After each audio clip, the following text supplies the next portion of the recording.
ஓம் ஸ்ரீ சாய்ராம். ஜனவரி 15, 2025 சுவாமி வழங்கும் இன்றைய அருளமுதம்.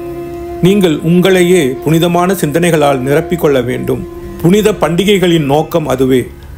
ஒரு பரிசுத்தமான மற்றும் களங்கமற்ற இதயத்தை நோக்கி அகப்பயணம் செய்யும் காலமே சங்கிரமண காலமாகும்.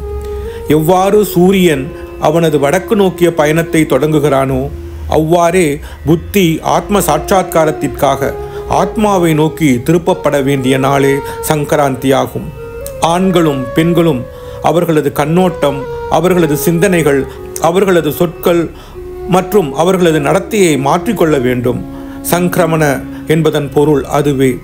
நீங்கள் உங்களையே தூய்மைப்படுத்திக் கொள்ளாவிட்டால் எத்தனை எண்ணிக்கையிலான சங்கராந்திகள் உங்களுக்கு என்ன செய்ய முடியும்?